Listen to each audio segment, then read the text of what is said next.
వైకాపా హయాంలో ఇష్టారాజ్యంగా బోగస్ పెన్షన్లు చేర్చారు. వికలత్వం లేకున్నా రాజకీయ పలుకుబడి డాక్టర్లకు అంతో ఇంతో ముట్టజెప్పి ధృవీకరణ పత్రం పొంది యథేచ్ఛగా పెన్షన్లు పొందారు. 5 ఏళ్లుగా పెన్షన్లు తీసుకుంటున్న అనర్హుల గుట్టు ఎట్టకేలకు వీడుతోంది.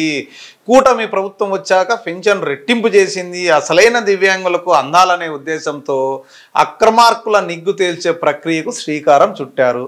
సూపర్, నిజంగా ఇది మాత్రం చాలా మంచి ప్రక్రియ. ఎవరిదైనా సొమ్ము పోయేది మందే. మనం అనుకుంటున్నాం ప్రభుత్వానికి ఎక్కడి నుంచి వస్తే మందే కదా సొమ్ము. ఇట్లా ఆలోచిస్తే దీనికి 7 నెలలుగా ఏరువేత 15,000 పెన్షన్ పొందుతూ మంచానికే పరిమితమైన వారి ఇళ్లకు వైద్య బృందాలు వెళ్ళి పరిశీలించే ప్రక్రియను జనవరి 6న ప్రారంభించాయి. ఇతరత్రా పెన్షన్లు పొందుతున్న వారికి జనవరి 24 నుంచి అనంతపురం, సింగనమల, తాడిపత్రి, గుంతకల్లు, ఉరవకొండ ప్రభుత్వ ఆసుపత్రుల్లో ప్రత్యేకంగా సదరం శిబిరాలు ఏర్పాటు చేశారు. వికలత్వానికి సంబంధించిన పరీక్షలు నిర్వహిస్తున్నారు. ఈ ప్రక్రియ ఇంకా నెల రోజులు సాగుతోంది.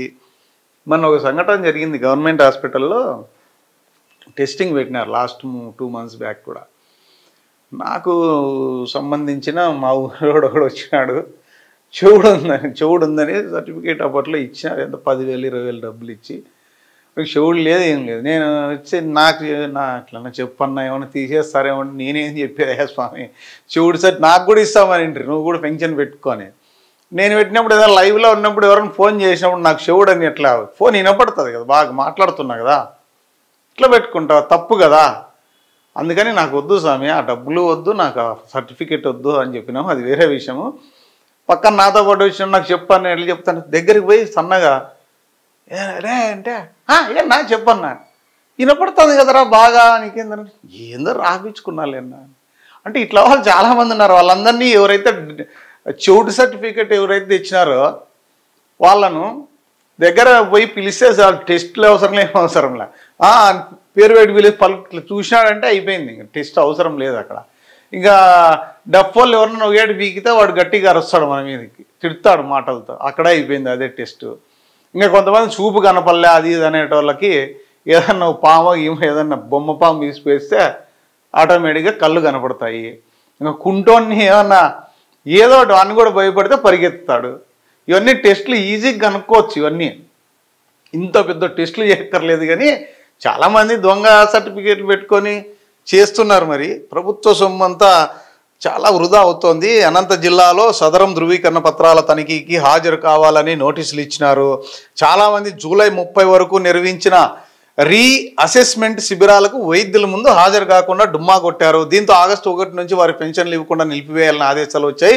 లోపం లేకుండా కొందరు మరొకరి ధృవపత్రం అనుసంధానం చేసుకున్న వారు ఉన్నారు. అబ్బబ్బబ్బా, నిజంగా వేరేవాడికి అర్హుడైంటే వాని సర్టిఫికేట్ తీసుకుని వీడి పెట్టుకొని వానికి రాకోకుండా నిజంగా బాధపడుతున్న వాళ్ళకి రాకుండా వీడెవడో కొట్టేస్తున్నాడంటే అంతకంటే దరిద్రం ఏమన్నా ఉందా అధ్యక్ష? వైకాపా హయాంలో వైద్యులకు 20,000 నుంచి 30,000 వరకు ఇచ్చి లోపం లేకుండా ఉన్నట్లు ఇబ్బడి ముబ్బడిగా పొందారు. వినికిడి లోపం, అంధత్వం, రేచీకటి, కాళ్ళు చేతులు వంకర లేకుండా ఉన్నట్లు పొందిన వారు వేలల్లో ఉన్నట్లు సమాచారం. మహానుభావులు రా నాయన. ఇంకా ఇప్పుడు ఏంటంటే పెన్షన్ రాకపోతే ఇప్పుడు మేము ఇప్పిస్తామని చెప్పేసి కొత్తగా రంగంలో దిగినారట. పింఛన్కు మాది పూజి దివ్యాంగ పింఛన్దారులే టార్గెట్. వెరిఫికేషన్కి వెళ్ళే వారి నుంచి వసూళ్లు పుట్టుకొచ్చిన దళారులు. పుట్లూరు మండలంలో పంచాయతీకి చెందిన వ్యక్తి సదరం సర్టిఫికేట్ ఇప్పిస్తానంటే 20,000 వసూలు చేశాడు. నెలలు గడిచిన సర్టిఫికేట్ ఇవ్వకపోవడంతో సదరు పెన్షన్దారుడు ఆ వ్యక్తితో వాగ్వాదానికి దిగాడు. అతడి ట్రాక్టర్ను తీసుకెళ్ళాడు. తన డబ్బులు ఇచ్చి ట్రాక్టర్ను తీసుకెళ్లాలని తెగేసి చెప్పినాడంట. మండలంలోని మరో గ్రామంలో 3 దివ్యాంగ పెన్షన్లు కాపాడుతానంటూ ఒక్కొక్కరి నుంచి ఓ దళారి 30,000 చొప్పున 90,000 వసూలు చేసినాడు. లాస్ట్కు చేతులు ఎత్తేసినాడంట. ఈ విధంగా పుట్లూరుకు 5 కిలోమీటర్ల దూరంలో ఉన్న గ్రామం వల్ల యాడికిలోనూ వీళ్ళందరూ దయచేసి ఇలాంటివన్నీ నమ్మకండి. వీళ్ళు ఏమీ కాపాడలేరు. ఇంకా కొంతమంది ఇప్పటికి కూడా డాక్టర్స్ ఏమైనా ఉంటే మీరు కూడా కొంచెం అలర్ట్గా ఉండాలి. మరి చెవిటి మిషన్ చెవుడో రాంగంలో అడిపోయి పిలిస్తే అదే పనిగా పలకరు. నువ్వు గట్టిగా పిలిచినా కూడా పలకరు. అట్లా ఉంటుంది పరిస్థితి. మరి పల్లెల్లోకి పోయి వాడిని ఎంక్వైరీ చేయాలంటే వెనకాల నుంచి పిలిస్తే ఆటోమేటిక్గా పలుకుతాడు తెలియకుండా పోయి. ఇవన్నీ ఈజీ చెక్ చేయడము. మరి వైసీపీ సర్పంచులు కూడా వసూలు చేశారంట.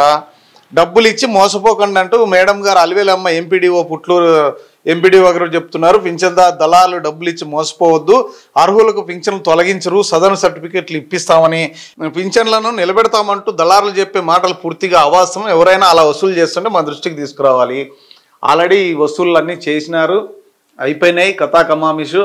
చాలామందికి ఇప్పటికి కూడా ఆల్రెడీ వైసీపీ ప్రభుత్వంలో 10,000 20,000 ఇచ్చి దొంగ సర్టిఫికేట్లు పొందిన వాళ్ళు మళ్ళీ ఈ ప్రభుత్వంలో కూడా మళ్ళీ 10,000 20,000 ముట్టజెప్పి మళ్ళీ అదే సర్టిఫికెట్ అదే టెస్టింగ్ రాసే వాళ్ళంతా గోల్మాల్. ఇప్పటికి కూడా వేలల్లో మళ్ళీ వాళ్ళు రెన్యువల్ చేసుకున్నారు ఆ సర్టిఫికెట్స్.